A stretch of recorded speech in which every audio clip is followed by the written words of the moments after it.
Good evening and welcome back to another episode of Please Call Me Crazy, brought to you by Free People Radio and powered by our favorite sponsor, TireGet.com. That's TireGet.com. You have to buy tires from somebody, you might as well buy them from us and help fund the movement, help support the movement. We believe in the freedom of movement. That's exactly what the establishment wants to take from you now. I am your host, Royce White, here in the belly of the beast, Minneapolis, Minnesota. This is episode 153. The day is January 15th, year of our Lord 2023, Dr. Martin Luther King Day. It is a special day in American history. It's a special day politically. We got caucuses happening in Iowa. Tomorrow, my John Frederick radio show, my radio show, the Royce White Show, has been postponed to premiere tomorrow at 8 p.m. Eastern Time on the John Frederick Radio Network because of caucuses and all the coverage that's taking place there. So tune in tomorrow night on the John Fredericks Radio Network to hear the premiere of the Royce White Radio Show. It'll be 1 hour to be doing daily. So that is now here, but we're going to continue the podcast as scheduled as well. You can listen to the radio show and then come to the podcast shortly thereafter. So it's a special week. It's a special day, special time in American history. My main message today about Dr. Martin Luther King Day is this. Our entire American political culture has been dominated by identity politics. Identity, that has become the modus operandi of the establishment. And the saddest part about it is really it's predatory. Really it's exploitive. Really they're trying to take advantage of an identity an identity crisis that they themselves have manufactured. And you can look at the internet, you can look at the advent of social media as the cornerstone of the effort to move American politics towards identity politics and to move American culture towards identity politics. Everybody's obsessed with their own identity. Everybody's been given the tools, been given the technology to become their own main character in their own movie, and we celebrate it. And it's not that you shouldn't have some sense of boundary between self and the outside world or yourself and others and the importance of yourself and others, but not without context, not in isolation. And too many of us walk around, and have this image of ourselves in a context that has nothing to do with anybody else. That's the only way you can. That's the only way you can make sense of and justify watching what's happening to the country and not getting involved ahead of caucuses today, not being involved, not understanding the political process. The identity of politics has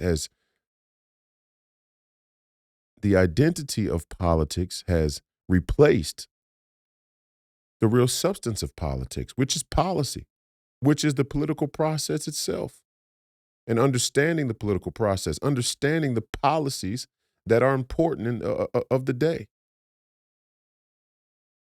America first, we're the extremists, we're the radicals, we're the racists, white supremacy, boogeyman white supremacy, and I'm sure they're gonna shove it down your throat today on Dr. Martin Luther King Day.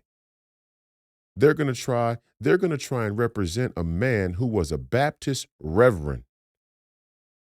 They're going to let people who completely reject God and even mock Christ and the very story and foundation of the Christian worldview, they're going to try and represent themselves as people in the same light as Dr. Martin Luther King. They're going to try and present themselves as fighters of freedom and justice and civil rights, the same as Dr. Martin Luther King. And this entire civil rights movement, the whole movement has become cross with the politics of today. Although they use those politics, and that's my point, they're using your identity, they're using your crisis of identity, they're using your lack of identity, they're using your lack of understanding of history to take your rights in your own name. You black people out there are having your rights systematically taken from you in your own name, in the name of the icons of the movement that was meant to give you more rights.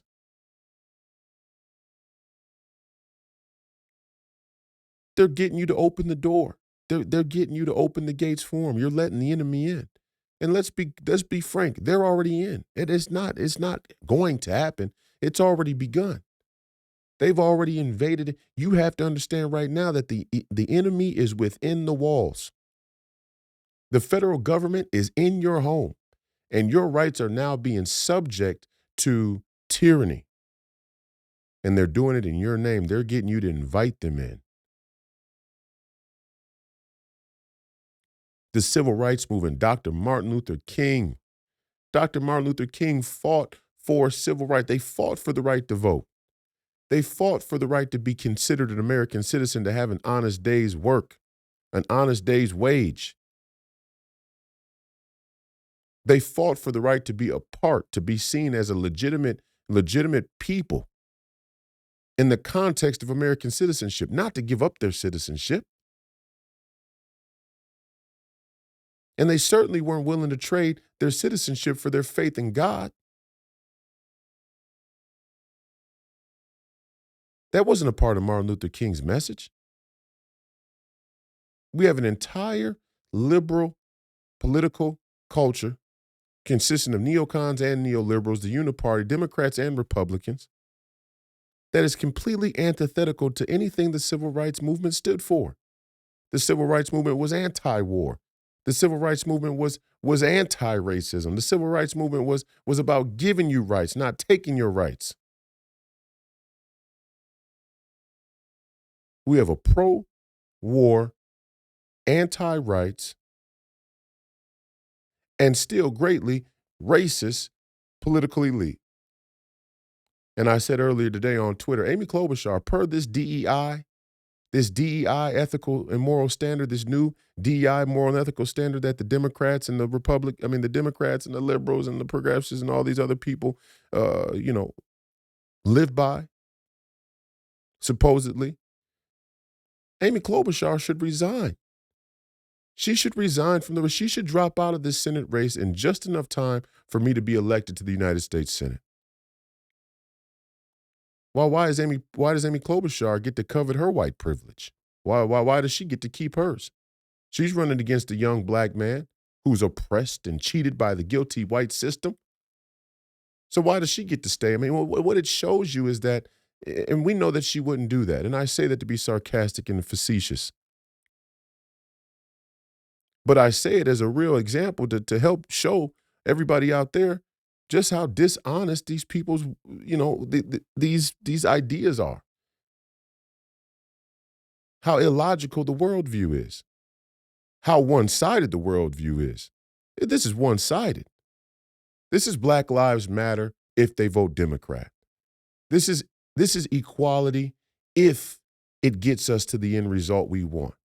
If it equals the sum total we desire politically.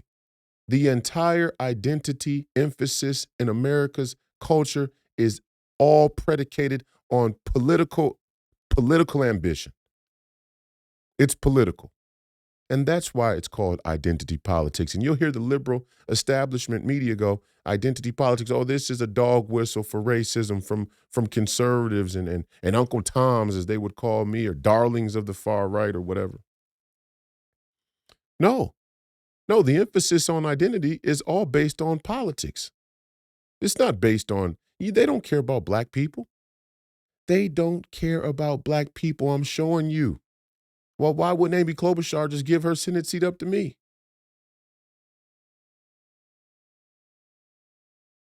It's not about black people.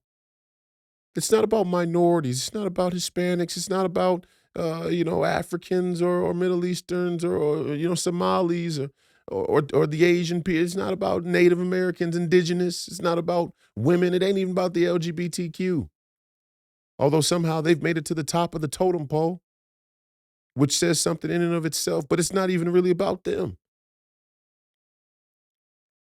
These people will use whatever form of identity they need to in order to achieve the outcome that they want.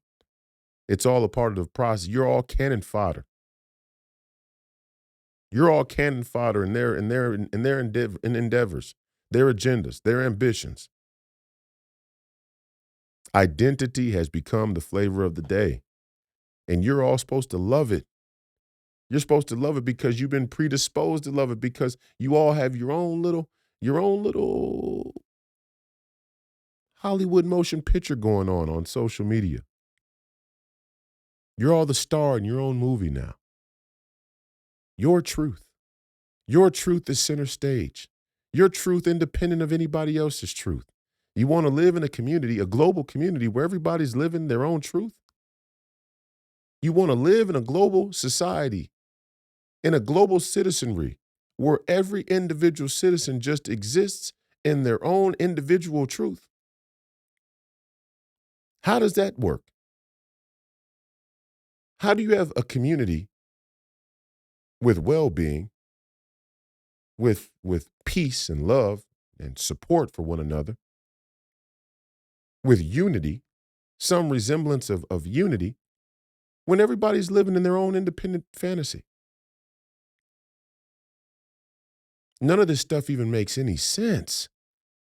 But they're going to come out today on stage, under the lights at the podium, and use Dr. Martin Luther King to justify this illogical worldview, this illogical agenda, these illogical politics.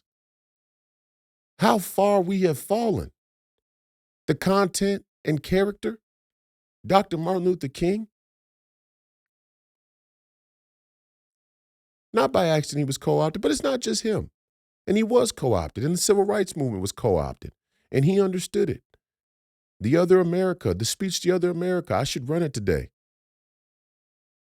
Maybe I will run it today after the podcast is over. Maybe the first hour I'll do 1 hour here and I'll get to and then the last hour I'm just going to download The Other America and put that right in. And you listen to the speech that actually got Dr. Martin Luther King killed, in many people's opinion, and I would agree. Because The Other America got away from the identity politics and started to strike at the heart of the economics.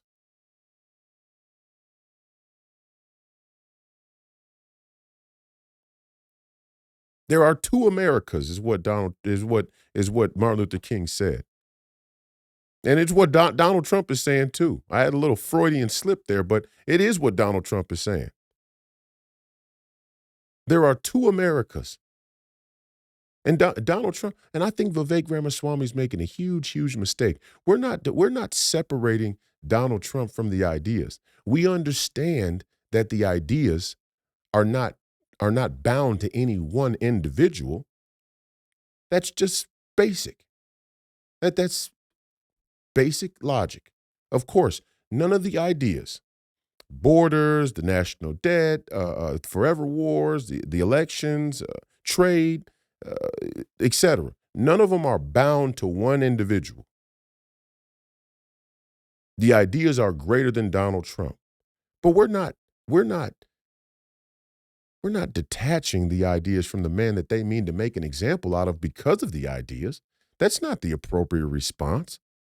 When an establishment wants to piss on your head and tell you it's raining and mock you, the appropriate response is to remain steadfast in our support of somebody, even if they are flawed, because we're all flawed, and all Christians understand that. And that's part of the reason why the evangelical support for Donald Trump continues to rise. It's not racism. It's because Christians, and by nature, understand that we are flawed. So they're not going to let some yuppie, omnisexual, uptight, up on a high horse, political, cultural elite, scientific, managerial elite try and tell them that this man is unfit for office because of his flaws, like they themselves don't have them, which many of them think they don't. When you watch Van Jones and Rachel Maddow and Don Lemon and all these other fucking clowns on primetime television talk like their shit don't stink, and one by one they all get clipped out. Don Lemon, gone. Cuomo, gone. It'll be another couple of weeks for Van Jones is sexually harassing some male in the workplace. Gone. And the list goes on and on and on and on and on and on and on and on. It's just a matter of time because they start from a place that's so it just is so unrealistic to begin with. Of course, they got to fire you when you show that you're human. And we don't even know if any of the stuff or the allegations against them is true. That's not the point. It doesn't have to be true because you've created such a high standard for moral and ethical superiority. And we're trying to run a racket here that assumes a position of moral and ethical high ground. As soon as you transgress it in the slightest way, even by perception, doesn't matter if you're guilty or not, the presumption of guilt is an afterthought. You gotta go.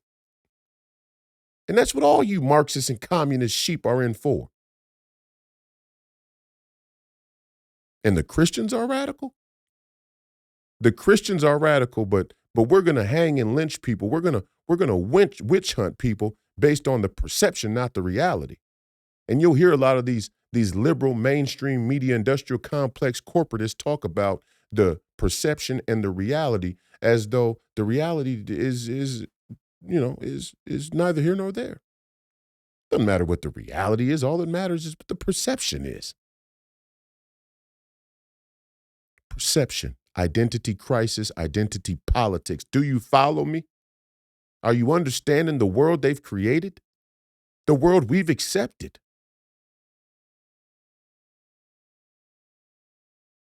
We're not disconnecting the ideas from Donald Trump. We understand he's the example they mean to set. JFK, they blew his head off. Now they're not going to assassinate Donald Trump. They're trying to assassinate his character at a level where he becomes ineffective.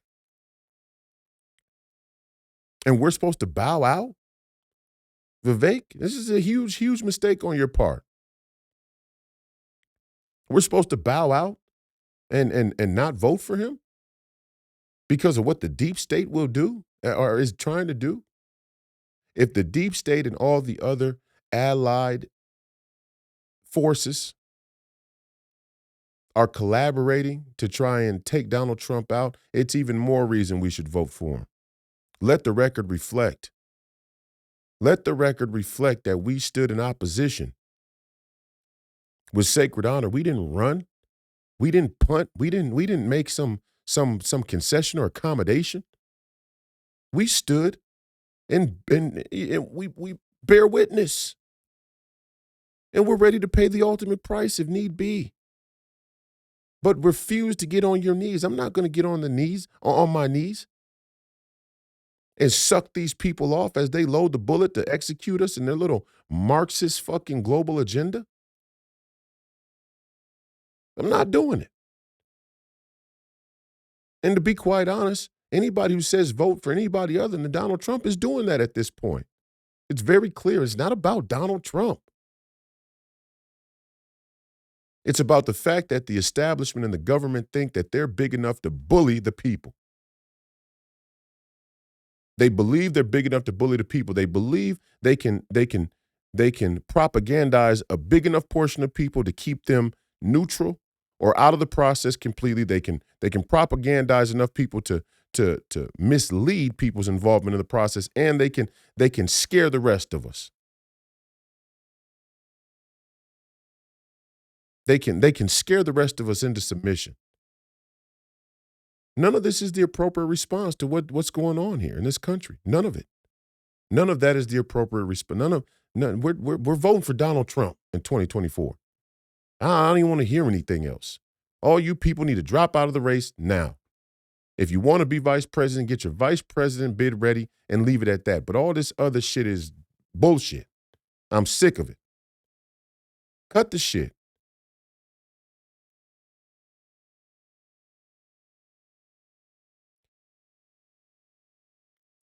Identity politics.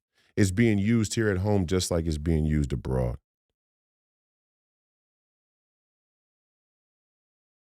The leadership we need now is going to have to, is going to have to navigate the darkest forest any leader's ever been in this country's history, in this nation's history. The questions that need be asked, the questions that are going to be need to be asked, and the answers that are going to need to be found is going to be a darker journey than any leaders ever faced in this country. Why? Because we live in a society that is currently in a Gordian knot.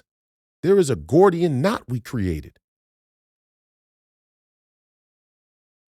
There is a sin in here that is not racism. Don't let these black bourgeois intellectual elites tell you that you should trade your American citizenship for global citizenship because the original sin of America is predicated in racism. The sin was not racism. The sin was a globalist business model that had been distilled down from empire to empire, black, white, and other. And the mechanisms and strategies of empire had come down to the crown and the British Empire, of which the sun never sets, and they still are running the show today. And we here in America, our founding fathers, but even more so, our nation of shopkeepers had a choice, had the option to defect not only from the crown's rule, but from the crown's business model, and we punted on the second one. We rebelled, we revolted against their rule, but we adopted the business model. And in that adoption of the business model, we subjected ourselves to the 4 sins that cry out for vengeance, like A.J. Barker said on Friday night. There are 4 sins that cry out for vengeance, and our adoption of this business model led us into an ocean of all of them.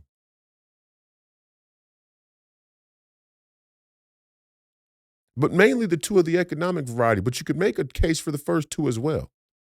The 4 sins that cry out for justice, that cry to heaven for justice: murder, sodomy, oppression of the poor,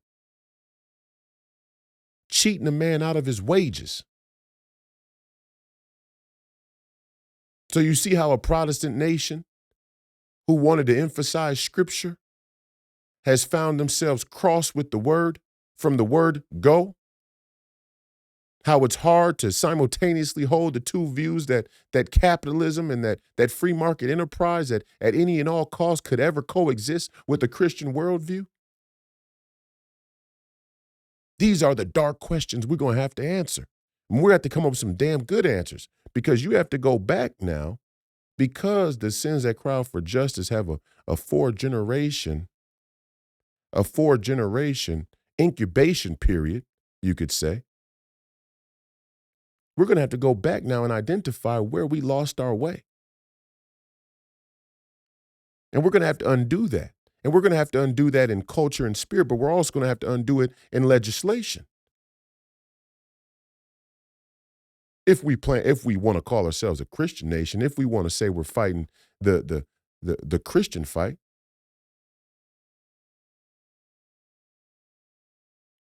that's certainly the identity politics they're going to use around the world. That's the identity politics that, I mean, imagine people who don't believe in God try and tell you that we're going to go fight another forever war in the Middle East against the Houthis or Hezbollah or Hamas or Iranians or whoever else. We're going to go fight a forever war on a religious and holy basis. All of these people are unholy. In fact, many of them are Satanists. And they're going to tell you that we're fighting the war against Muslims to protect the interests of West and Christianity?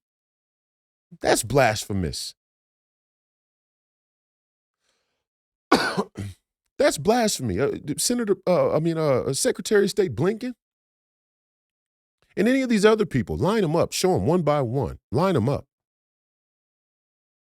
Show me a person that isn't a complete laughingstock, that it isn't a complete gag reel to say that they're engaged in this military-industrial complex endeavor on a holy and religious basis against the Muslim world.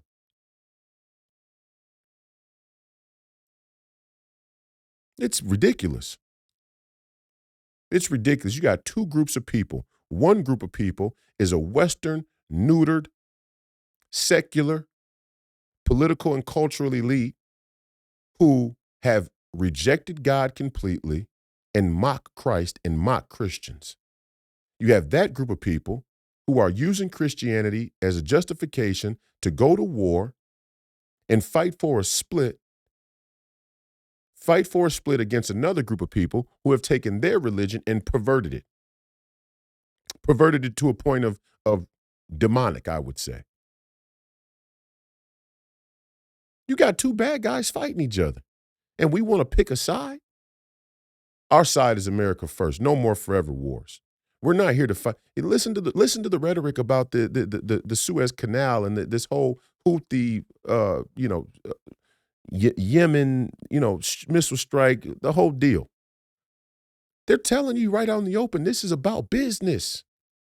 This is about business. We told you before, this war wasn't about religion. It's not about faith. It's not about ideology. It's about business. And you don't know the layers upon layers and the players upon players that are involved here. None of us do. But it's safe to assume it's much bigger than any of us can really fathom. That the interests that are working there on that game of risk, that global game of risk, are really hard and almost silly for us to try and pinpoint. But we can look at the result and infer some motive. We can draw out some motive, and we can look at some talking heads and puppets who step up on the stage and the podium under the light and start to give us this spiel,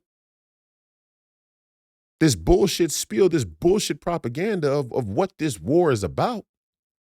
This war ain't about a difference in religion, a difference in faith. This war is about business. This war is about trade routes. Secretary of State Blinken said it. This waterway, this choke point, this corridor is too important to global trade,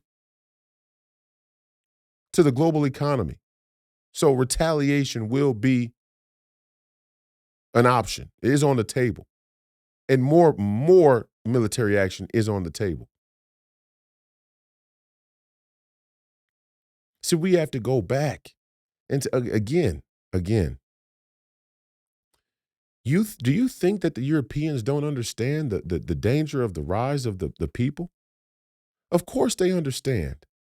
But the problem with aristocratic elites is they always have too much convenience, too much affluence.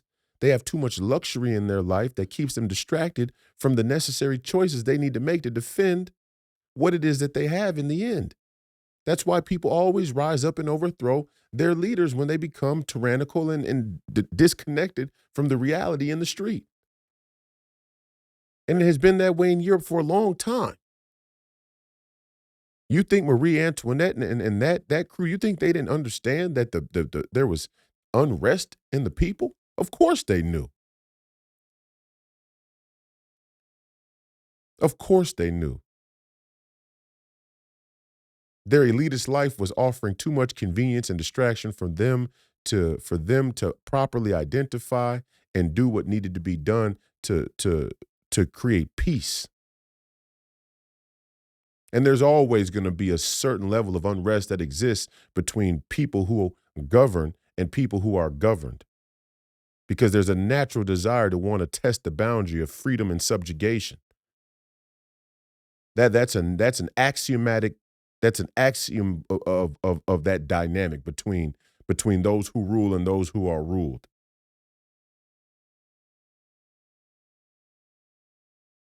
And right now, what they've done to you is they found a way to subjugate you. You're not the top priority. You're low on the totem pole. The amount of resources that they need to spend in order to keep you on the gravy train is marginal. It's a rounding error. In fact, the entire Western economy that's predicated on a free market enterprise and trade and entrepreneurship is all, you could argue that it's all meant to do this. That all of these goods and services and things that they create are meant to do to offer more and more distraction. And you can see that the productivity in America has leaned that way. So there's evidence of it. And how much of it actually makes your life better, fundamentally better? How much of it makes you healthier? How much of it gives you more well-being? How much of it gives you more self-governance? Some of it.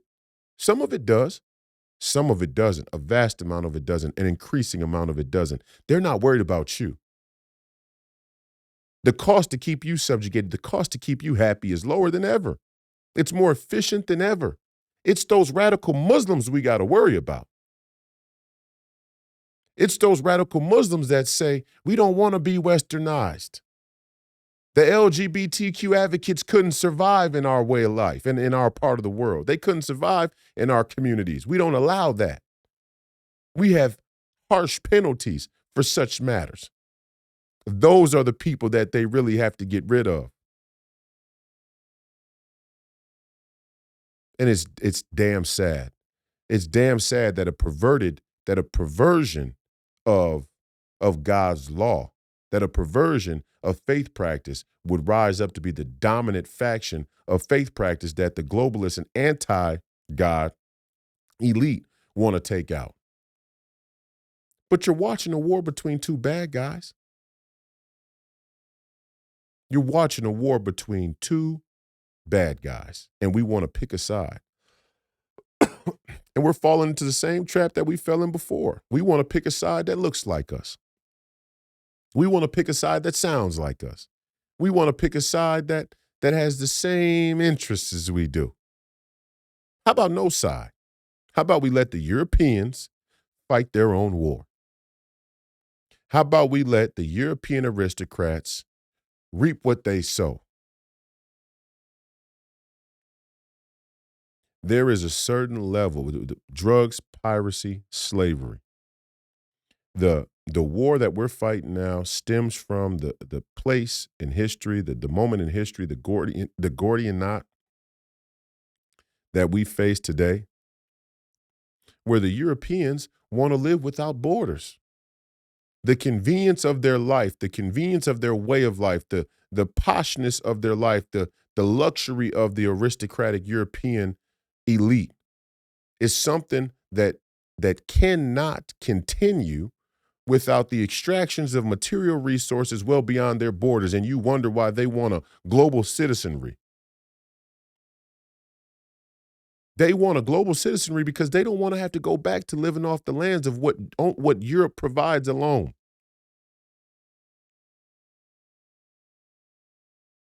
You hear Barbara Streisand saying, I'm going to move to England. I like England. I'm sure you do like England. Let's see how much you'll like England when the European Union is cut off from the resources that they've been pirating from everywhere else in the world. Then we'll see how much you can stand England. You and Stephen Colbert, we'll send you to Dark Ages England. Let's see how quick you cry out for America and Donald Trump. And there's a difference. There is a difference. America was pulled into globalization by a political and aristocratic European elite. We never needed it. We never needed globalization. Everything that we need, we have here. Europe needs globalization. Europe needs the resources there in the Middle East. Europe needs the resources there in Asia. Europe needs the resources in South America. Europe needs the resources in the heartland, in the Ukraine. America doesn't. But yet we're willing to let the European edifice, the European cultural elite convince us that we should give our sons and daughters and blood and tax money so that they can live aristocratic? On the basis of what? Because we speak the same language? Because our founding fathers that revolted looked the same as the monarchs they revolted against? This is a revolutionary republic. We revolted. We are not European. This is what makes the Nick Fuentes stupid. The only white identity that you can congregate, the only white identity you could aggregate is a European identity. The only whiteness you could speak of with any real substance is a European identity, which isn't an identity, which is why it hasn't upheld anything up until this point. It's been constant war against the ideas that have been built because the identity was used to backstop the ideas, and it was never valid. It is not valid. And the main reason it's not valid in the context of America versus a Great Britain, who we're collaborating with to I mean, you understand what I'm saying? When they say America and the Ukraine, the UK, not the Ukraine, when they say America and the UK carried out missile strikes in Yemen, we're still shilling for the crown. We're still protecting European interests. Only for the Europeans to let unconstrained amounts of illegal immigrants into their country? Yeah, Europe is in danger of being overrun. And that's that sort of psychosomatic guilt that exists in the European mindset of this posh luxury that they know they live in at the behest of other people and their natural resources. And it's only a matter of time before those people rise up, whether those people be righteous or not. Because revolution isn't always righteous. That's another thing we get mixed up. We get mixed up that the people who oppress others, because of their oppression by default, that the revolutionaries are righteous. No, revolution in and of itself against oppressors is always righteous. That doesn't mean the people are righteous. And the people's lack of righteousness can certainly denigrate, can certainly degrade the righteousness of the overall revolution. That's my opinion. You could argue that, but hey, if we're 10 murderers and we've been oppressed, but we've been raping and murdering, if we rise up against our oppressors, we're still rapists and murderers. And that's a cautionary tale for posh, yuppie Europe. But it's also a cautionary tale for us. They're in danger of being overrun because the convenience won't let them, they can't find their way back to a basic way of living that isn't beyond their borders. They have no borders. They have no boundaries. They're running into the same fucking problem they did at the fall of the Roman Empire. When you have no boundaries, when your mind has no boundaries, when your ambition is unfettered, it has no boundaries to it. You cannot continue to prosper. The only way you can have a prosperous existence in this life is you have healthy boundaries around your unfettered ambitions, your unfettered obsession with your own identity. This is the real gem of psychosocial science in a term like narcissism. These people are narcissistic, grossly, obscenely narcissistic. They think the world revolves around the way that they want to live. And they think what, the Houthis and the Yemenis are just going to bow down forever in perpetuity? You think some young Yemeni from, who's now going to bring the wrath of a fourth generation vengeance against the sins that cry out for vengeance, you think he's just going to continue to take his little piece of the pot and with a smile on his face? Are you people dumb? You people must have lost your fucking mind. Well, guess what? We want out. The America first, we want out. We want out of this Atlantic Charter. We want out of this transnational, European American alliance. We want out of the Allied forces. We want out of the Crown's business model. We want out of the drugs, piracy, and slavery business model. We don't need it. They do. We are in a geopolitical, geographical Gordian knot. First and foremost, perpetuated by European intellectuals, academics, and aristocrats. We do not need these people. We are Americans. We are Americans. We have everything we need right here. And it's been that way since time immemorial. We never needed them. And that was where we failed. That was where our original sin was. And we need to go back and fix that. We didn't need drugs, piracy, and slavery.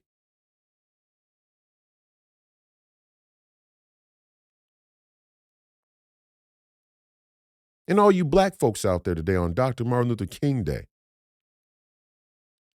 that are going to let people tell you to trade your American citizenship for global citizenship. Are you kidding me? I was saying it to my friend the other day, you Pan-Africanists or whoever. Your most important identity now is your national identity because we're about to fight a war. Wars are fought between nations.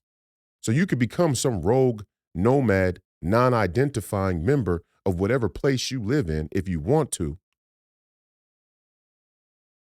But just don't act like we all should follow that bullshit worldview. Don't act like we all should concede our citizenship for global citizenship or some nihilistic narrative about our own national identity. Please step right up to the fucking plate. Let's discuss it. Let's discuss it. Step right on up to the microphone. I would love to talk about it with anybody. Saw a video of a man, one of these, Pan-Africanists, and he was criticizing another black man in the street who appeared to be a Hebrew Israelite type of guy. He had the Hebrew Israelite regalia on. And he was criticizing him, saying, you letting a white man's book verify your DNA.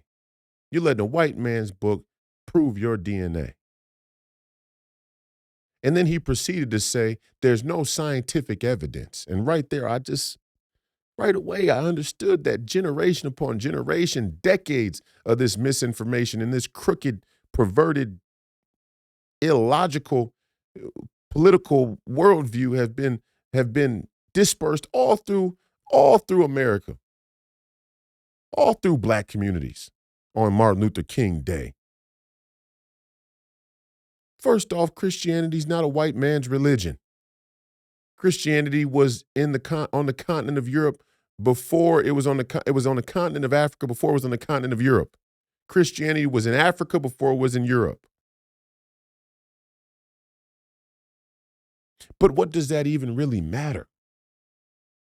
It's a matter of fact, but what does it really even matter? Like I've said before, as soon as you get around the Mediterranean, all sense of identity becomes blurred anyway.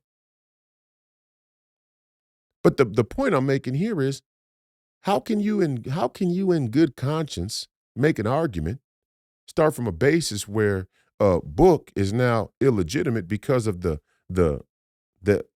racial history of its prominence, its rise to prominence, like the Hebrew Bible, even though it's the Hebrew Bible? How can you try and discredit a 6,000-year-old oral and written tradition, but then you refer to scientific evidence with a straight face?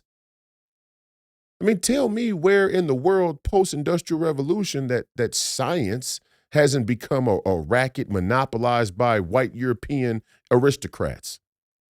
Show me where. Show me where this scientific data exists that's untainted by white people. White liberals, the white neoliberal order, the white neocon neoliberal order,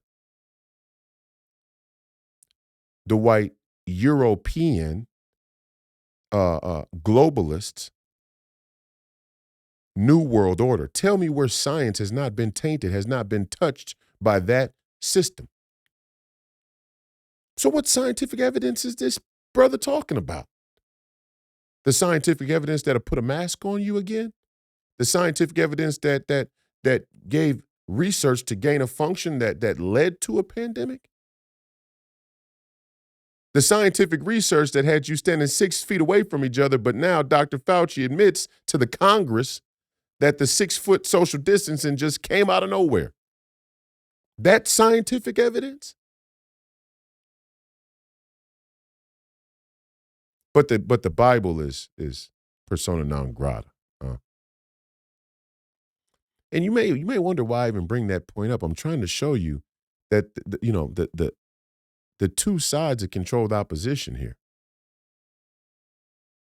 Yeah, there are the Nick Fuenteses out there who openly and almost braggadociously try and bring race to the highest level of the political discourse as a distraction and a safeguard to keep black people and other minority groups, other people of other racial categories from joining the people's movement and rebelling against the establishment. Yeah, those Nick Fuentes types, they exist. But on the other side, there's some of you black folks out there who are peddling the same narrative. Because when you talk about DNA and genetics as the sole basis of of human organization, you are racist. I don't care if you're black, white, yellow, or green. If the color of your skin, if the color of your skin or the history of your genetic lineage is the sole basis of how you want to organize human beings or society, you, my friend, are a racist.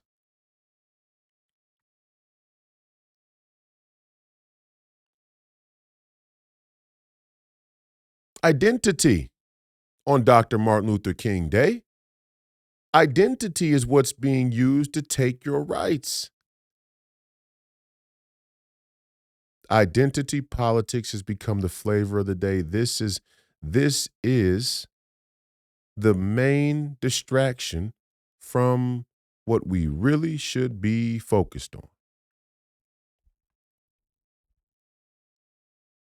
And we should be focused on them trying to take Donald Trump off the ballot as a message, as a message about the ideas. Oh, you still think you're citizens? You still think you have rights? You still think there's a border? You still think you have a right to representation come tax time? You still think your taxation deserves representation? Oh, you people are living in a relic. We are about to show you. We're about to show you what power looks like. We're about to call your bluff. And some of these Republican presidential candidates want us to bend the knee. Don't threaten. Don't tell me that the deep state isn't gonna allow Donald Trump on, and that's why I should what? Throw in the white flag? Vivek, come on, man. You stop. Cut the shit, okay? Cut the shit. If the deep state wants to send me a message, we send them one right back. And the message we send back is not, we're going to dance around you. We're going to try and maneuver around you. We're not maneuvering around you. We're coming straight down the fucking middle. Now, what Vivek and these other Republican candidates for president need to be doing or should be doing is telling American citizens how to get involved in the political process.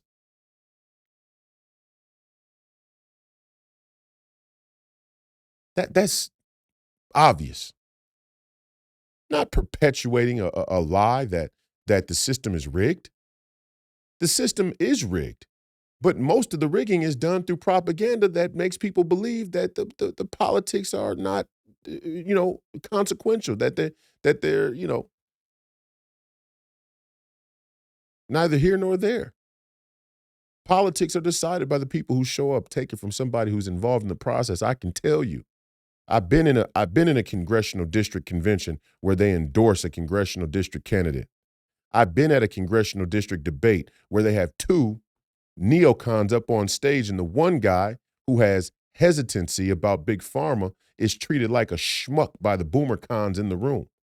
I've been in a state central committee where the rules are made for caucuses. I've seen a gubernatorial candidate be railroaded at a state convention. or attempted to be railroaded at a state convention from the special interest groups and the donor money in the party. I've seen it all happen. So I can tell you that politics is decided most of the time by the people who show up. And it's decided in places right there in a theater near you, right in an auditorium near you. And you never even know that it takes place. And it's done that way intentionally. You don't know about it because they don't want you to know about it. That's the number one way the system is rigged. That the times and places where decisions are made about this country's future happen without your knowledge. And without your knowledge, it happens without your participation. And without your participation, you are nothing more than an empty vessel politically in this country. And that's the truth. That's the truth. You all could, and all of these organizations, all of them want to act like, they could, well, we don't really get involved in politics. Jason Whitlocks of the world never voted in a presidential, never voted,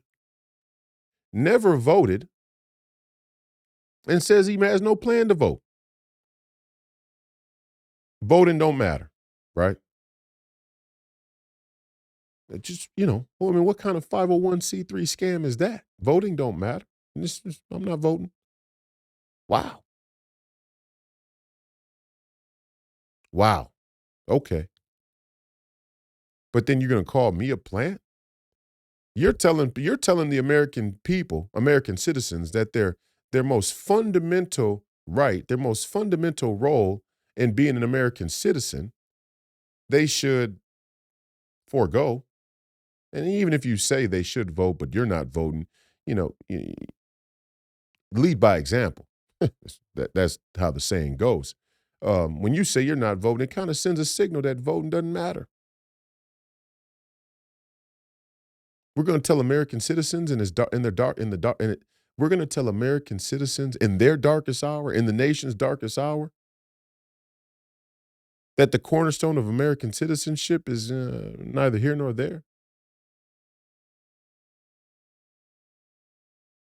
And I've heard the excuses. I've heard it a million times before. The elections are rigged. The system is rigged. I don't give a fuck about any of that. We have to fix that. We have to fix that. But before we can fix that, we have to get somebody in office who's willing to fix it. And if that means we all have to vote on the day of the election, same day voting. Let's get clear about it. I'm just going to throw one out there because it's too much back and forth in the movement. Bank the ballot harvesting. They want to bank the ballot, whatever it is, vote by mail. We're not voting by mail. Give me a fucking break. These people are rhinos. The bank the vote is a rhino movement. This is an RNC rhino movement. We're voting on the day of elections. We are voting on the day of elections. You overwhelm the system. You make them pull out every stop they need. Every stop, you make them pull out every trick in the book to cheat. And maybe that won't even do it. But like I said the other day on War Room, I said it. This election ain't just about the material result, the math at the end when 30 days from November, sometime in December when they finally declare a winner. This ain't just about the outcome of the election on paper. This is about the spirit of the election and whether or not the American people are involved in the process enough to understand or have that intuition if there is some cheating that takes place. It's just as much about that as it is about the outcome. The spirit of the election, the spiritual outcome of the election. Do the American people feel that the process was legitimate? And even if they haven't before, every time it happens, it always gets a little bit harder to cover up a lie.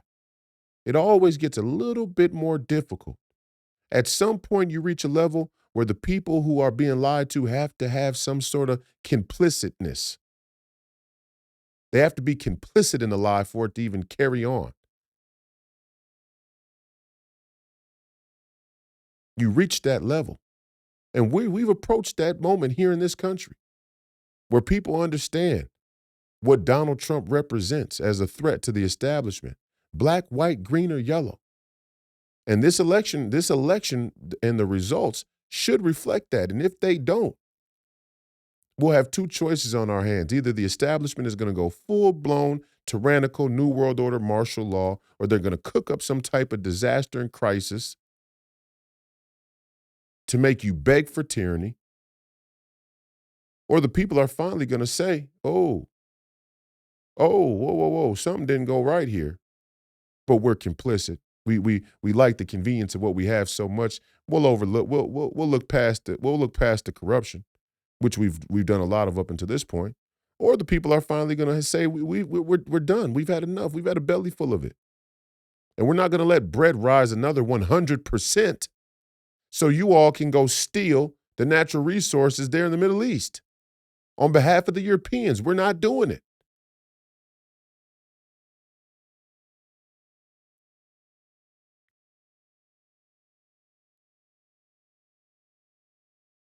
Donald Trump 2024. That's it and that's all. It's not about Donald Trump personally. I've said this a few times before, but I'll say it again. They want to make it seem like Donald Trump's flaws, personal flaws, his unethical or immoral character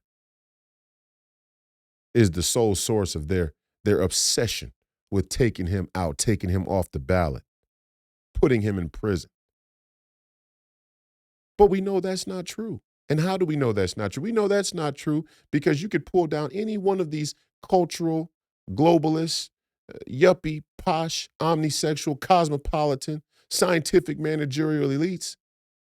We can pull any one of them, put them up on the stage and test their own ethics and morals against his. And many of them have already been implicated in some shit that's way more grimy than tax returns. That's way more grimy than some phone conversation about grabbing a woman by the vagina. Way more grimy than that. Some stuff that's way, way darker off into the world of security state collaborated operations to blackmail American politicians or politicians all over the world through agencies, security state agencies, intelligence community agencies with operatives and assets like Jeffrey Epstein. Knowingly, willingly participate.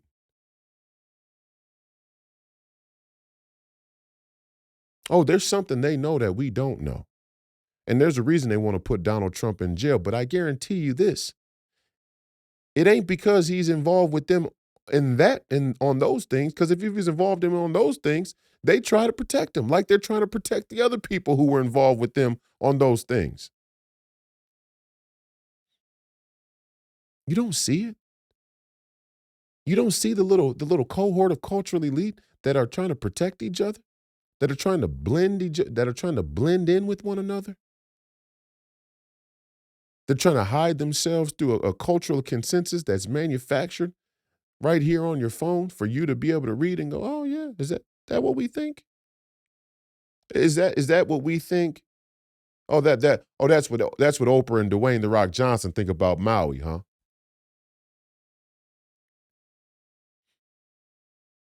Oh, okay.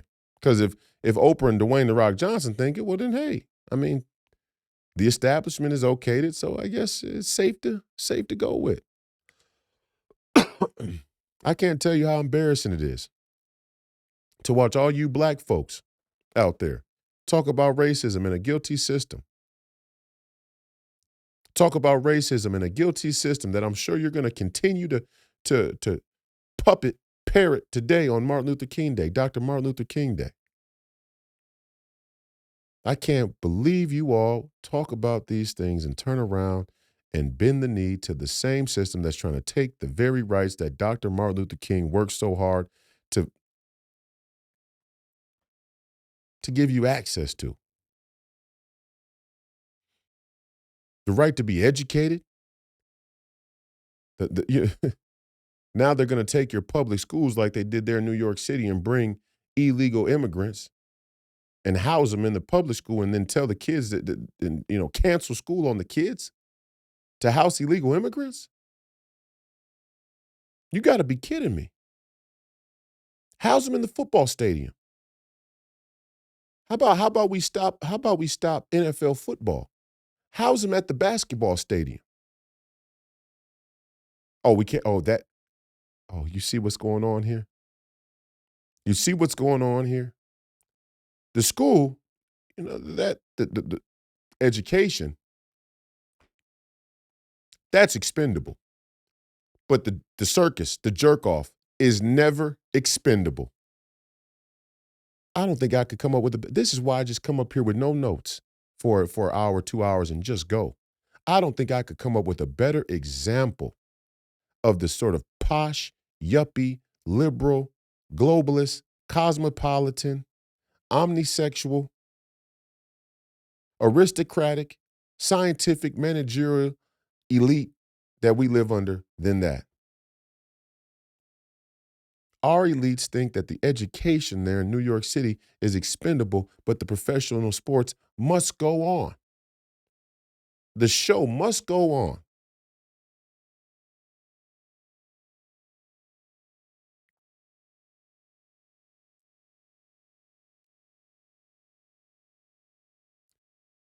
Tune in tomorrow. Tune in tomorrow for the the premiere. Sorry. Tune in tomorrow for the premiere of the Royce White radio show. The Royce White radio show on the John Fredericks Radio Network. It'll be premiering at 8 p.m. Eastern Time. On Wednesday, we're going to have Please Call Me Crazy again. Friday, we're going to have Please Call Me Crazy again. We're going to post the radio show on YouTube, Royce White USA, at Royce White USA on YouTube. That's my YouTube channel. We're going to be posting the radio show daily on that channel as well, keeping it separate from the podcast for obvious reasons because we're living under the dark cloud of censorship from big tech. The Royce White Show, coming January 27th, I want to say. Let's see here. January 27th. Saturday morning, Saturday evening, and Sunday morning, I believe, you will be able to see the Royce White Show on Real America's Voice. We finally struck a deal with Real America's Voice, the good people over there at Real America's Voice, to host the Royce White Show, the 1 day a week special Royce White Show that's separate from Please Call Me Crazy, that's separate from the radio show. 1 day a week on Saturday nights, on Saturday mornings, you'll be able to watch the Royce White Show on Real America's Voice.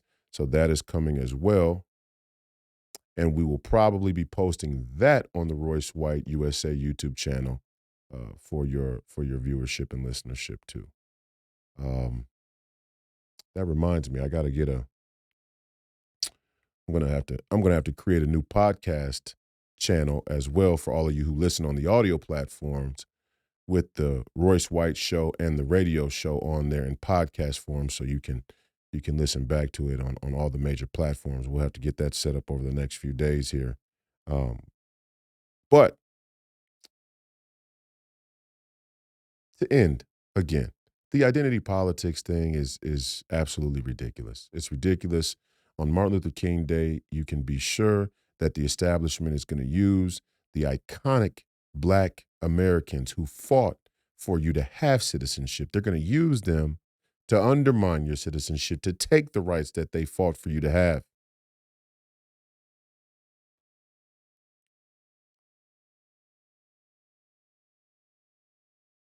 There's nothing remotely appropriate about that. There's nothing honorable about allowing people to do that to you. Don't let them use your identity to ruin your life. Don't let them use your identity to take your rights. Don't let them take your rights in your name. If they're going to take their rights, have them, force them, make them take your rights in the name of what it really is, their own elitism, their own ambitions, their unfettered ambitions. Make them take your rights in the name of what it actually is. Don't let them use you as a cover. Don't let them use you as some prop, as some puppet in the scam, in the show, in the circus, in the theater. Don't let them use Obama and Michelle and Kamala and Jean Pierre and the list goes on and on and on and on. And Van Jones, and we could keep naming her, Joyanne Reed, and don't let them use all these black bourgeois elite sellouts to take your rights. You're an American citizen. Where are you going to live? You're not going to live in Africa. You're not going to live in Europe. You're not going to live in China. They're definitely not letting you come live in China. You're not going to live in Israel. They're not going to live anywhere that they want to go and fight and promulgate these wars and support these other people's ambitions, support these other people's livelihood. You live here. And the more you let them use your identity and the value of the citizenship that you have here to go on some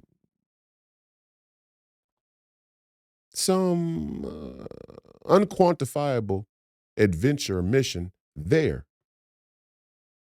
the longer it's going to take you to have prosperity, to have wellness, to have well-being, to have self-governance. And even if you can't be the richest man in the world, even if you can't be the healthiest man in the world, at least you can govern yourself. At least you can be free. We appreciate your viewership and listenership today and the future. Visit freepeopleradio.com to find out where you can watch and listen to the podcast, as well as visit our store. You can also go to freepeopleradio.store directly, where you can buy merchandise and things related to the podcast. Myself and Professor Penn podcast. Make sure that you subscribe to that as well on YouTube. It's a wealth of knowledge. A lot of the intellectual work that is informing the podcast. Professor Penn goes over in great detail with history and graphics and whole deal. It's a classroom in and of itself. RoyceWhite.us, Senator Amy Klobuchar, you should resign. Diversity, equity, and inclusion calls for you to resign from the United States Senate campaign race here in Minnesota in just enough time to allow me to be elected.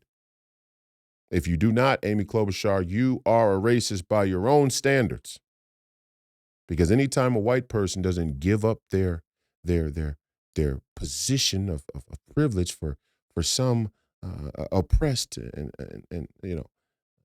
disadvantaged black person, then we should all just cry, break out in tears.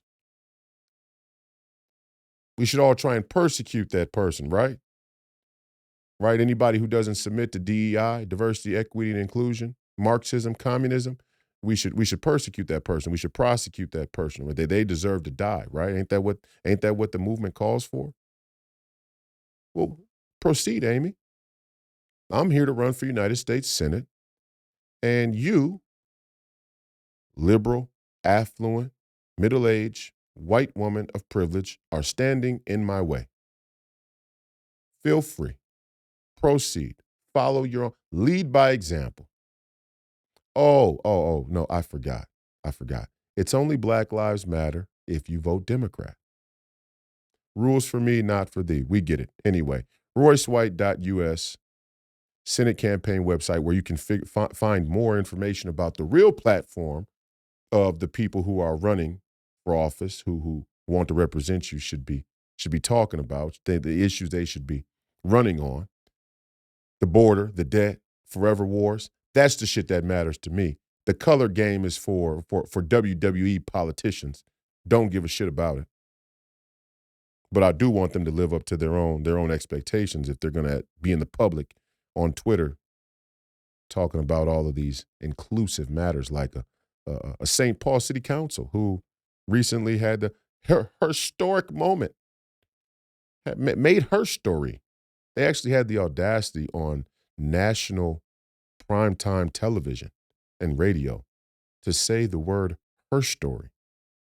Like in reference to the St. Paul City Council that for the first time is all women. All women of all different all different races, diversity. I don't even know. And who gives a shit? I'm not saying an all woman city council couldn't do some good, but when you celebrate the city council being all women before they've done any work, and you use that as a proof that this is a celebratory moment, I know we're starting off from a bad place. This ain't starting well. This ain't off to a good foot here in the city of St. Paul, our capital city in the state of Minnesota. This ain't starting off well. Nothing that is done on the basis of identity alone is a cause for celebration. It's about the merit of the work that is done. If I show up to the basketball court and hey, I'm the shortest guy here. Let's celebrate. I'm here at the court. I'm the shortest guy. Ain't that a cause for celebration? I'm black. I'm here. I'm at the court. Ain't that a cause? No, we're about to play a game. Can you score? Can you defend? Can you run? Can you anticipate? Can you see? Are you willing to give up your own, your own vision of your own identity for the betterment of the team and the collective? What are you willing to sacrifice? How unselfish are you? Do you have an understanding of the game? These things are what become cause for results, and then later on become cause for celebration. Not identity in and of itself.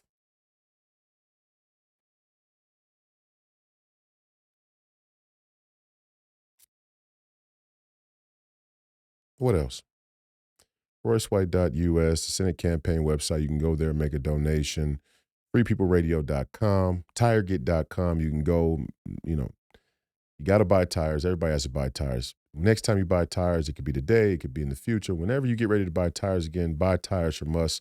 We make it fast and easy. They can ship them to you and have them installed right there in your local area. So help support the movement. There are very few companies that have made themselves a part of what we call the patriot economy, the alternative economy, the parallel economy, which we need. And that is the next hill for us to climb and cross. We have to create institutions of our own again.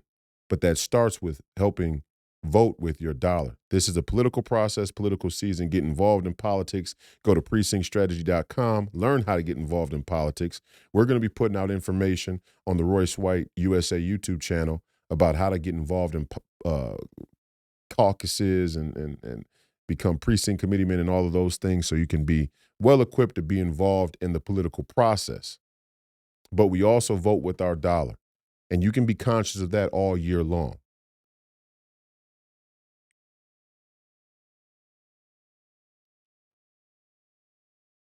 So, TireGet.com. If you have to buy tires, buy them from us. Help fund the movement. That's it from me. Please tune in tomorrow night on the John Fredericks Radio Network at 8 p.m. Eastern for the Royce White Radio Show. And then get ready for January 27th. The Royce White Show on Real America's Voice will be premiering on Saturday morning, I believe, right after Bannon's War Room. So we are excited about that. And shout out to Steve Bannon and the whole War Room posse, Maureen Bannon, Grace Chong, the Real America First hitters who are holding the line. I am so thankful that Steve Bannon is going to work on Speaker Mike Johnson. I told you guys, and we said it back. We said it back then. Don't blame Matt Gaetz. Matt Gaetz did what Matt Gaetz was supposed to do. Kevin McCarthy was corrupt. He was carrying a $500 million war chest, spreading it around there in D.C. He's uniparty to the max, a punter, kick the can sort of politician. We had to get him out of there. And there were a bunch of people that came up, that Jim Jordan, and who knows if any of these people would have stood on what they said they would do. And Mike Johnson came up, stood up, and in front of the entire country used and wrapped himself in the cloth of Christ and Christianity and God to gain the trust of America First, to gain the trust of MAGA, and he punted, kicked the can. And they're going to go to work on him now, and they're right to do so. And all of you, and guess what? He should resign too. Turnover. Turnover. No problem. Don't let them scare you, fearmonger. We got to do the people's business. The government's got to run. Now even Marjorie Taylor Greene's coming home. And I still don't trust Marjorie. But I respect what Marjorie's doing in the Fauci investigation. I respect that she's calling Speaker Mike Johnson out for who he really is. Like I told you all before, wherever you are is not a final destination. People can be redeemed, and that's what we Christians have to believe. And I'm watching Marjorie because I've seen her colors before, but she also can say she's watching me, and I like that. Put the things I'm saying to the test. The three main issues for America First and MAGA are the border, the debt, the forever wars. We'll deal with the elections, we'll deal with the trade, we'll deal with the administrative state, but the biggest issues for us politically are the debt, the border, and the forever wars. If you have a problem with that, you have a problem with understanding the value of your citizenship. And again, I say to leave you, do not let them use Dr. Martin Luther King, who fought for you to have civil rights, the civil rights of American citizenship. Do not let them use his legacy, his historic and iconic life to take your rights from you. The fight continues. Don't die a jerk off. Donald Trump, 2024 for United States President. Godspeed. Now, there are several things that one could talk about before such a large, concerned, and enlightened audience. There are so many problems facing our nation and our world that one could just take off anywhere. But today I would like to talk mainly about the race problem, since I'll have to rush right out and go to New York to talk about Vietnam tomorrow, and I've been talking about it a great deal this week and weeks before that. But I'd like to use as a subject from which to speak this afternoon the other America. And I use this subject because there are literally two Americas. One America is beautiful for situation. And in a sense, this America is overflowing with the milk of prosperity and the honey of opportunity. This America is the habitat of millions of people who have food and material necessities for their bodies, and culture and education for their minds, and freedom and human dignity for their spirits. In this America, millions of people experience every day the opportunity of having life, liberty, and the pursuit of happiness in all of their dimensions. And in this America, millions of young people grow up in the sunlight of opportunity. But tragically and unfortunately, there is another America. And this other America has a daily ugliness about it that constantly transforms the buoyancy of hope into the fatigue of despair. In this America, millions of work-starved men walk the streets daily in search for jobs that do not exist. In this America, millions of people find themselves living in rat-infested, vermin-filled slums. In this America, people are poor by the millions, and they find themselves perishing on a lonely island of poverty in the midst of a vast ocean of material prosperity. In a sense, the greatest tragedy of this other America is what it does to little children.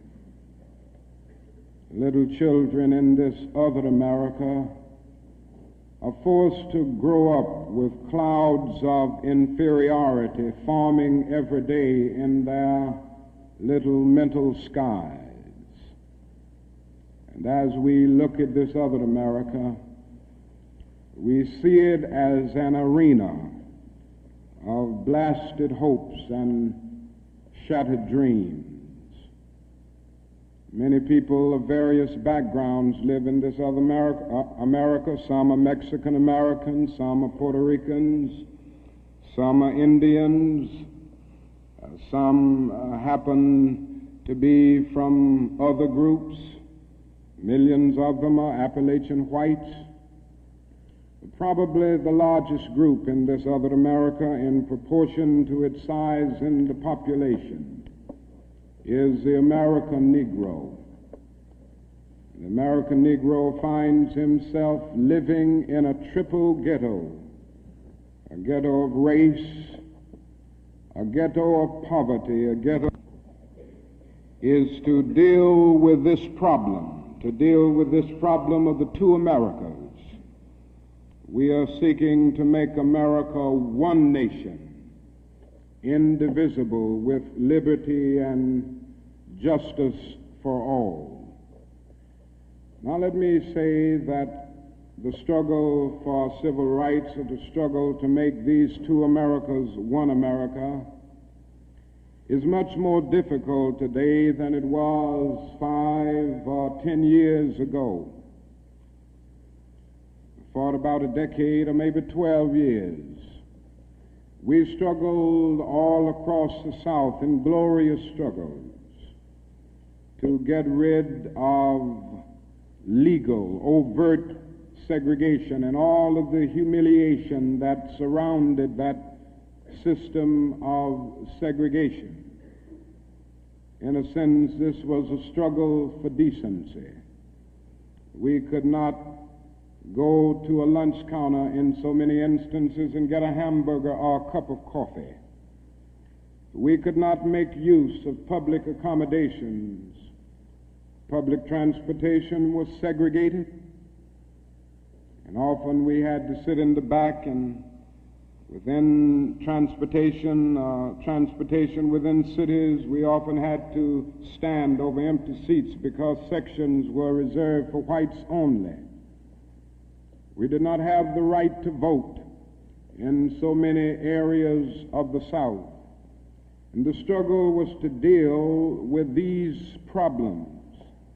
Now, certainly they were difficult problems. They were humiliating conditions.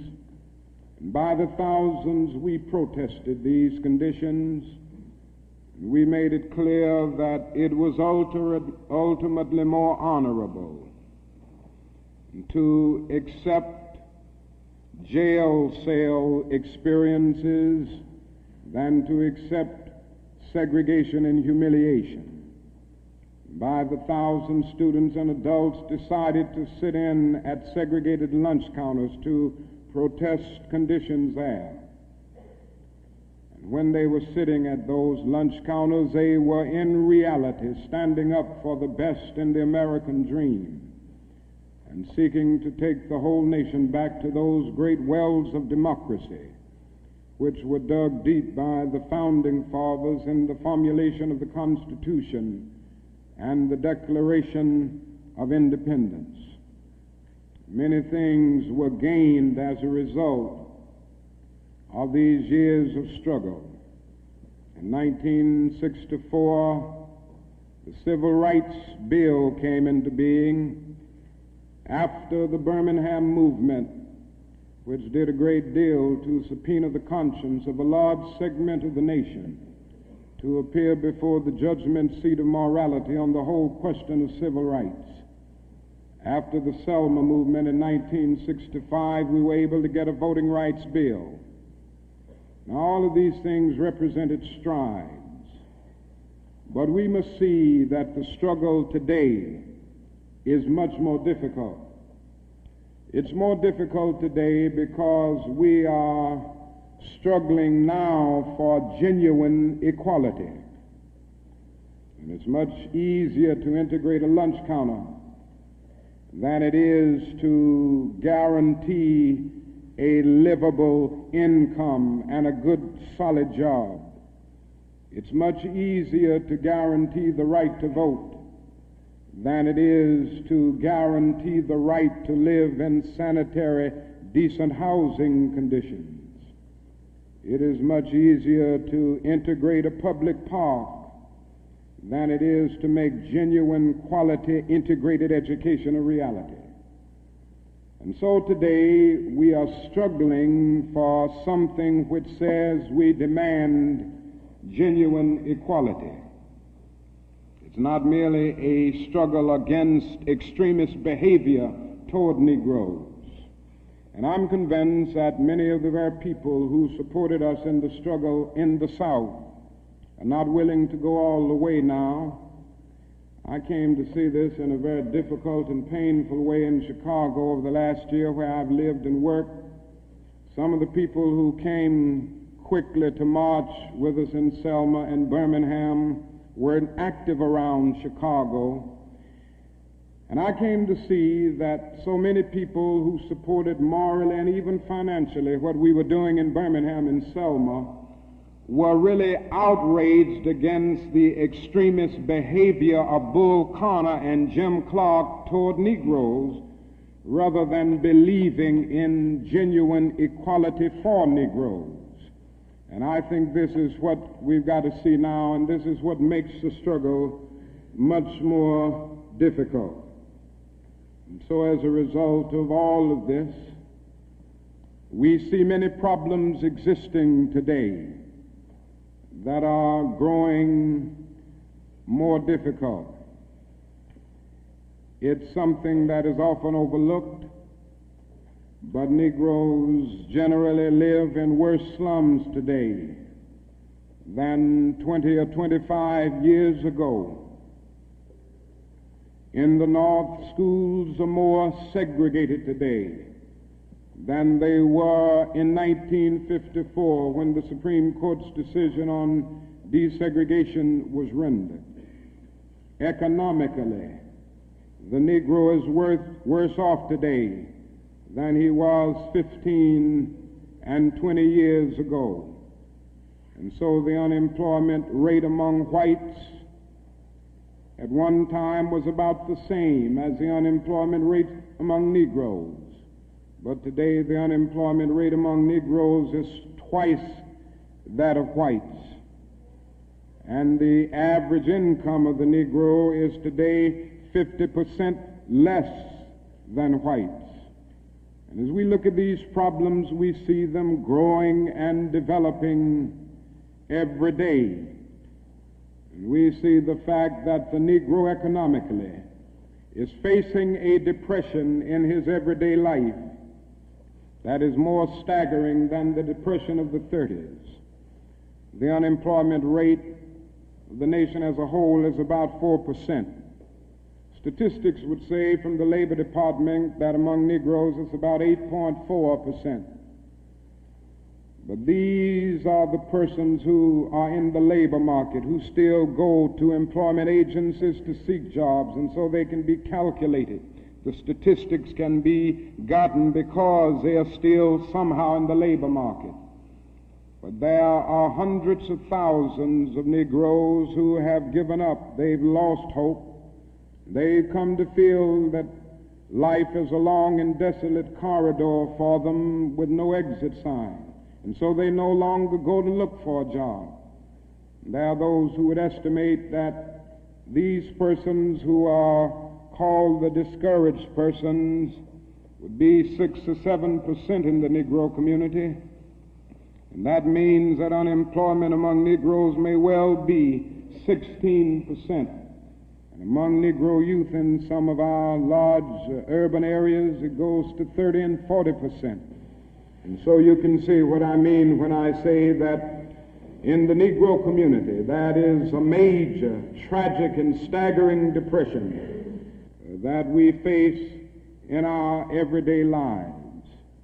Now, the other thing that we've got to come to see now that many of us didn't see too well during the last 10 years, and that is that racism is still alive in American society and much more widespread than we realize.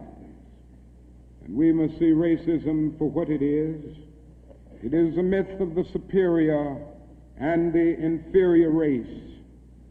It is the false and tragic notion that one particular group, one particular race is responsible for all of the progress, all of the insights, and the total flow of history. And the theory that another group or another race is totally depraved, innately impure, and innately inferior. And in the final analysis, racism is evil because its ultimate logic is genocide. Hitler was a sick and tragic man who carried racism to its logical conclusion. And he ended up leading a nation to the point of killing about 6 million Jews. And this is the tragedy of racism because its ultimate logic is genocide. If one says that I am not good enough to live next door to him, if one says that I am not good enough to eat at a lunch counter, or to have a good, decent job, or to go to school with him, merely because of my race, he is saying consciously or unconsciously that I do not deserve to exist. To use a philosophical analogy here, racism is not based on some empirical generalization. It is based rather on an ontological affirmation. It is not the assertion that certain people are behind culturally or otherwise because of environmental conditions. It is the affirmation that the very being of a people is inferior. And this is the great tragedy of it. I say that however unpleasant it is, we must honestly see and admit that racism is still deeply rooted all over America. It's still deeply rooted in the North, and it's still deeply rooted in the South. Now, this leads me to say something about another discussion that we hear a great deal, and that is the so-called white backlash. I would like to honestly say to you that the white backlash is merely a new name for an old phenomenon. It's not something that just came into being because shouts of black power, or because Negroes engaged in riots in Watts, for instance. The fact is that the state of California voted a fair housing bill out of existence before anybody shouted black power, or before anybody rioted in Watts. It may well be that shouts of black power and riots in Watts and the Harlems and the other areas are the consequences of the white backlash rather than the cause of them. What it is necessary to see is that there has never been a single solid, monistic, determined commitment on the part of the vast majority of white Americans, the whole question of civil rights and on the whole question of racial equality. This is something that truth impels all men of goodwill to admit. It is said on the Statue of Liberty that America is the home of exiles. But it doesn't take us long to realize that America has been the home of its white exiles from Europe. But it has not evinced the same kind of maternal care and concern for its black exiles from Africa. And it is no wonder that in one of his sorrow songs, a Negro could sing out, "Sometimes I feel like a motherless child." What great estrangement, what great sense of rejection caused the people to emerge with such a metaphor as they looked over their lives. What I'm trying to get across is that our nation has constantly taken a positive step forward on the question of racial justice and racial equality. But over and over again, at the same time, it made certain backward steps. And this has been the persistence of the so-called white backlash. In 1863, the Negro was freed from the bondage of physical slavery. But at the same time, the nation refused to give him land to make that freedom meaningful. And at that same period, America was giving millions of acres of land in the West and the Midwest, which meant that America was willing to undergird its white peasants from Europe with an economic floor that would make it possible to grow and develop. And refused to give that economic floor to its black peasants, so to speak. And this is why Frederick Douglass could say that emancipation for the Negro was freedom to hunger, freedom to the winds and rains of heaven, freedom without roofs to cover their heads. He went on to say that it was freedom without bread to eat, freedom without land to cultivate. It was freedom and famine at the same time. But it does not stop there. In 1875, the nation passed the Civil Rights Bill and refused to enforce it. In 1964, the nation passed a weaker Civil Rights Bill. And even to this day, that bill has not been totally enforced in all of its dimensions. The nation heralded a new day of concern for the poor, for the poverty-stricken, for the disadvantaged, and brought into being a poverty bill. But at the same time, it put such little money into the program that it was hardly and still remains hardly a good skirmish against poverty. White politicians in suburbs talk eloquently against open housing, and in the same breath contend that they are not racist. And all of this and all of these things tell us that America has been backlashing on the whole question of basic constitutional and God-given rights for Negroes and other disadvantaged groups for more than 300 years.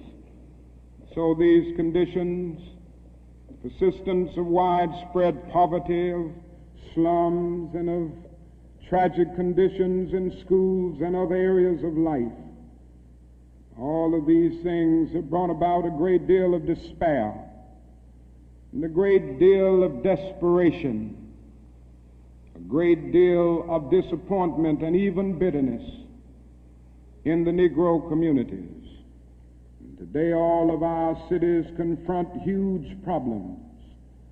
All of our cities are potentially powder kegs as a result of the continued existence of these conditions.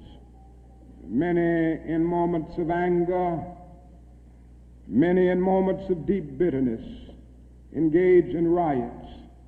And let me say, as I've always said, and I will always continue to say, that riots are socially destructive and self-defeating. I'm still convinced that nonviolence is the most potent weapon available to oppress people in their struggle for freedom and justice. I feel that violence will only create more social problems than they will solve, and that in a real sense it is impractical for the Negro to even think of mounting a violent revolution in the United States.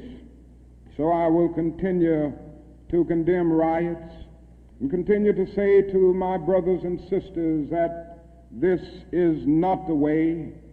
Continue to affirm that there is another way. But at the same time, it is as necessary for me to be as vigorous in condemning the conditions which cause persons to feel that they must engage in riotous activities as it is for me to condemn riots. I think America must see that riots do not develop out of thin air. Certain conditions continue to exist in our society, which must be condemned as vigorously as we condemn riots. But in the final analysis, a riot is the language of the unheard. What is it that America has failed to hear? It has failed to hear that the plight of the Negro poor has worsened over the last few years. It has failed to hear that the promises of freedom and justice have not been met.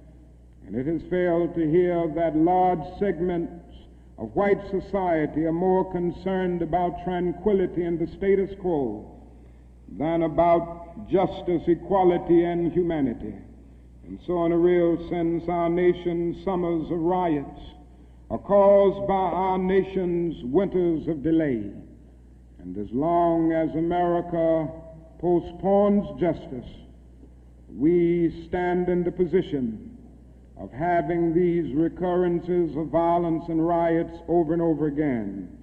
Social justice and progress are the absolute guarantors of riot prevention. Now let me go on to say that if we are to deal with all of the problems that I've talked about, if we are to bring America to the point that we have one nation, indivisible, with liberty and justice for all, there are certain things that we must do. The job ahead must be massive and positive. We must develop massive action programs all over the United States of America in order to deal with the problems that I have mentioned.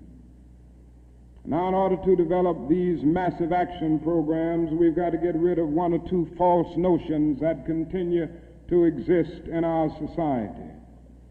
One is the notion that only time can solve the problem of racial injustice. I'm sure you've heard this idea.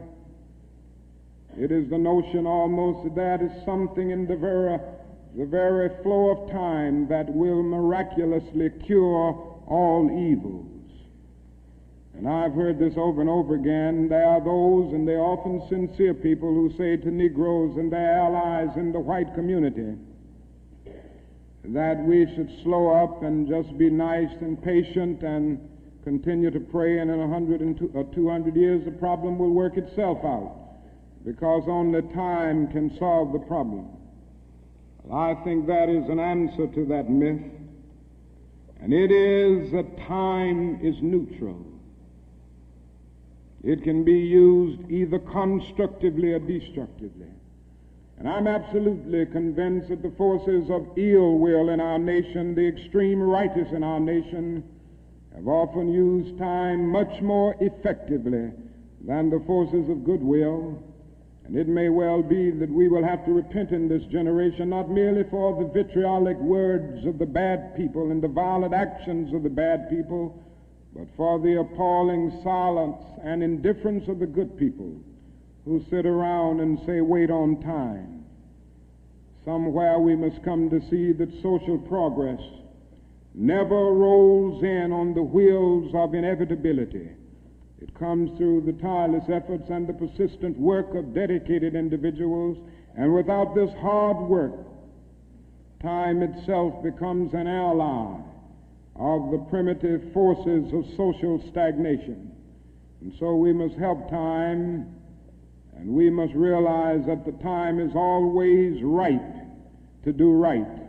Now there's another notion that gets out. It's around everywhere. It's in the South, it's in the North, it's in California, and all over our nation. It's the notion that legislation can't solve the problem. It can't do anything in this area. And those who project this argument contend that you've got to change the heart and that you can't change the heart through legislation. Now, I would be the first one to say that there is real need for a lot of heart changing in our country, and I believe in changing the heart. I preach about it. I believe in the need for conversion in many instances and regeneration, to use theological terms. And I would be the first to say that if the race problem in America is to be solved, the white person must treat the Negro right, not merely because the law says it, but because it's natural, because it's right, and because the Negro is his brother. And so I realize that if we are to have a truly integrated society, men and women will have to rise to the majestic heights of being obedient to the unenforceable. But after saying this, let me say another thing which gives the other side, and that is that although it may be true that morality cannot be legislated, behavior can be regulated. Even though it may be true that the law cannot change the heart, it can restrain the heartless. Even though it may be true that the law cannot make a man love me, it can restrain him from lynching me, and I think that's pretty important also. And so while the law may not change the hearts of men, it can and it does change the habits of men. And when you begin to change the habits of men, pretty soon the attitudes will be changed, pretty soon the hearts will be changed. Now, I'm convinced that we still need strong civil rights legislation. And there's a bill before Congress right now to have a national federal open housing bill, a federal law declaring discrimination in housing unconstitutional, and also a bill to make the administration of justice real all over our country. Now, nobody can doubt the need for this. Nobody can doubt the need if he thinks about the fact that since 1963, some 58 Negroes and white civil rights workers have been brutally murdered in the state of Mississippi alone. And not a single person has been convicted for these dastardly crimes. There have been some indictments, but no one has been convicted. And so there is a need for the whole question of the administration of justice. There is a need for fair housing laws all over our country. And it is tragic indeed that Congress last year allowed this bill to die. And that bill died in Congress. A bit of democracy died, a bit of our commitment to justice died. And if it happens again in this session of Congress, greater degree of our commitment to democratic principles will die. And I can see no more dangerous trend in our country than the constant developing of predominantly Negro central cities ringed by white suburbs. This is only inviting social disaster. And the only way this problem will be solved is by the nation taking a strong stand and by state governments taking a strong stand against housing segregation and against discrimination in all of these areas. Now, there's another thing that I'd like to mention as I talk about the Massive Action Program, and time will not permit me to go into specific programmatic action to any great degree. But it must be realized now that the Negro cannot solve the problems by himself. There again, there are those who always say to Negroes, why don't you do something for yourself? Why don't you lift yourselves by your own bootstraps? And we hear this over and over again. Now, certainly, there are many things that we must do for ourselves and that only we can do for ourselves. Certainly we must develop within a sense of dignity and self-respect that nobody else can give us, a sense of manhood, a sense of personhood, a sense of not being ashamed of our heritage, not being ashamed of our color. It was wrong and tragic that the Negro ever allowed himself to be ashamed of the fact that he was black, or ashamed of the fact that his home, ancestral home, was Africa. And so there's a great deal that the Negro can do to develop self-respect.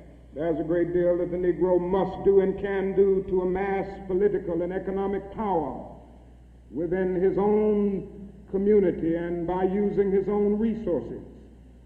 And so we must do certain things for ourselves, but this must not negate the fact and cause the nation to overlook the fact that the Negro cannot solve the problem himself.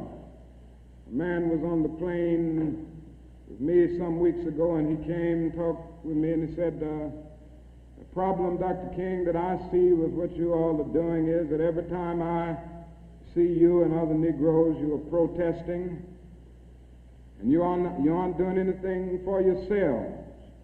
And he went on to tell me that he was very poor at one time, and he was able to make it by doing something for himself. Why don't you teach your people, he said, to lift themselves by their own bootstraps? And then he went on to say other groups face disadvantages, the Irish, the Italians, and he went down the line. And I said to him that it does not help the Negro, it only deepens his frustration for unfeeling and sensitive people to say to him that other ethnic groups who migrated or were immigrants to this country just 100 years ago or so have gotten beyond him, and he came here some 344 years ago. And I went on to remind him that the Negro came to this country involuntarily in chains, while others came voluntarily. I went on to remind him that no other racial group has been a slave on American soil. I went on to remind him that the other problem that we have faced over the years is that the society placed a stigma on the color of the Negro, on the color of his skin, because he was black. Doors were closed to him that were not closed to other groups. And I'm to say to people that you ought to lift yourself by your own bootstraps, but it is a cruel jest to say to a bootless man that he ought to lift himself by his own bootstraps. The fact is that millions of Negroes, as a result of centuries of denial and neglect, have been left bootless, and they find themselves impoverished aliens in this affluent society. And that is a great deal that the society can and must do if the Negro is to gain the economic security that he needs. Now, one of the answers, it seems to me, is a guaranteed annual income, a guaranteed minimum income for all people and for all families of our country. It seems to me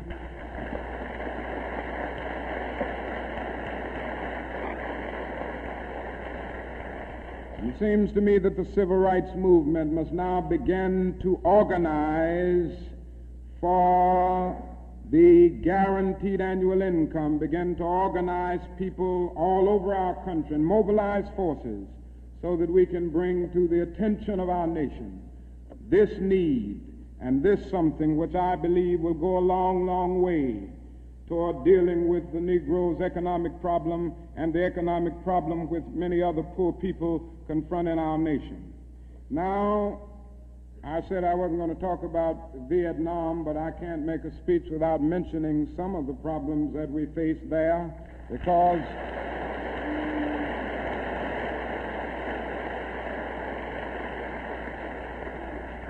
I think this war has diverted attention from civil rights.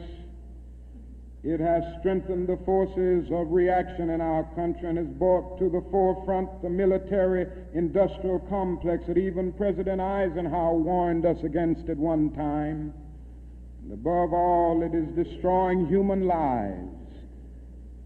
It's destroying the lives of thousands of the young, promising men of our nation, destroying the lives of little boys and little girls in Vietnam. But one of the greatest things that this war is doing to us in civil rights is that it is allowing the great society to be shot down on the battlefields of Vietnam every day. And I submit this afternoon that we can end poverty in the United States. Our nation has the resources to do it. The national gross product of America will rise to the astounding figure of some $7 this year. We have the resources. The question is whether the nation has the will. And I submit that if we can save $5 billion a year to fight an ill-considered war in Vietnam and $20 billion to put a man on the moon, our nation can spend billions of dollars on their own 2 feet right here on earth.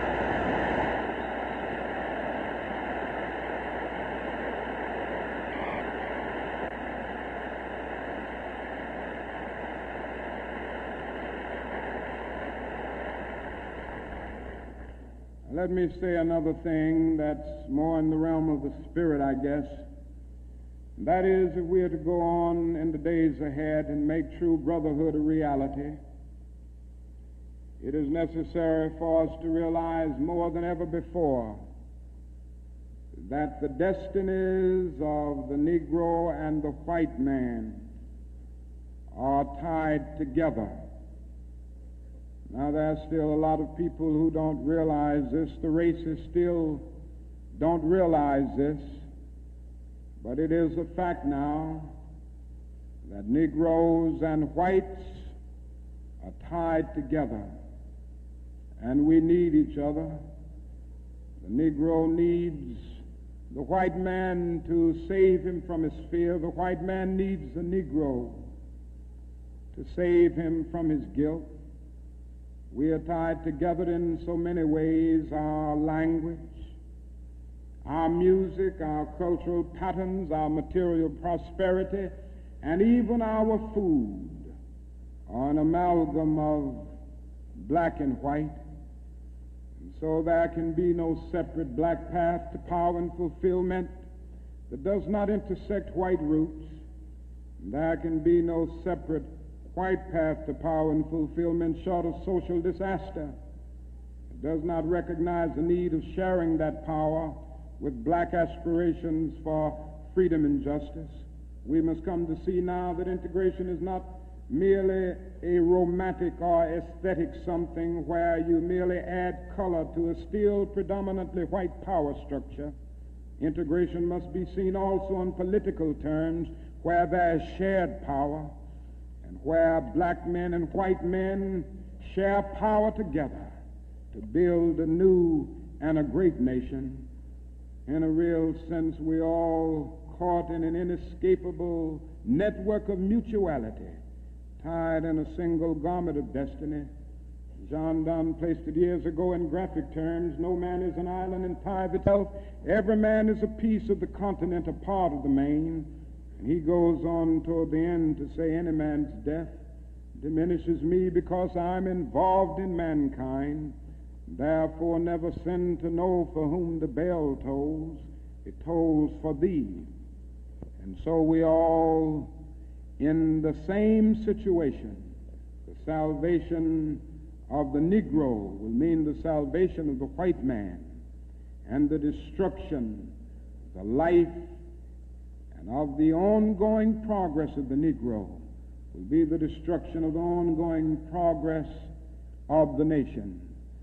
Now let me say finally that we have difficult days ahead, but I haven't despaired. Somehow I maintain hope in spite of hope, and I've talked about the difficulties and how hard the problems will be as we tackle them. But I want to close by saying this afternoon that I still have faith in the future, and I still believe that these problems can be solved. And so I will not join anyone who will say that we still can't develop a coalition of conscience. I realize and understand the discontent and the agony and the disappointment and even the bitterness of those who feel that whites in America cannot be trusted. And I would be the first to say that there are all too many who are still guided by the racist ethos. But I am still convinced that there are still many white persons of goodwill, and I'm happy to say that I see them every day in the student generation, who cherish democratic principles and justice above principle, and who will stick with the cause of justice and the cause of civil rights and the cause of peace throughout the days ahead. And so I refuse to despair. I think we're going to achieve our freedom, because however much America strays away from the ideals of justice, the goal of America is freedom. Abused and scorned though we may be, our destiny is tied up in the destiny of America. Before the Pilgrim Fathers landed at Plymouth, we were here. Before Jefferson etched across the pages of history the majestic words of the Declaration of Independence, we were here. Before the beautiful words of the Star-Spangled Banner were written, we were here. And for more than 2 centuries, our forebears labored here without wages. They made cotton king. They built the homes of their masters in the midst of the most humiliating and oppressive conditions. And yet out of a bottomless vitality, they continued to grow and develop. And I say that if the inexpressible cruelties of slavery couldn't stop us, the opposition that we now face, including the so-called white backlash, will surely fail. We're going to win our freedom, because both the sacred head of our nation and the eternal will of the Almighty God are embodied in our echoing demands. And so I can still sing, we shall overcome. We shall overcome because the arc of the moral universe is long, but it bends toward justice. We shall overcome because Carlyle is right. No lie can live forever. We shall overcome because William Cullen Bryant is right. Truth-crushed earth will rise again. We shall overcome because James Russell Lowell is right. Truth forever on the scaffold, wrong forever on the throne. Yet that scaffold sways the future. With faith, we will be able to hew out of the mounting of despair a stone of hope. With this faith, we will be able to transform the jangling discords of our nation into a beautiful symphony of brotherhood. With this faith, we will be able to speed up the day when all of God's children, black men and white men, Jews and Gentiles, Protestants and Catholics, will be able to join hands and live together as brothers and sisters all over this great nation. That will be a great day. That will be a great tomorrow.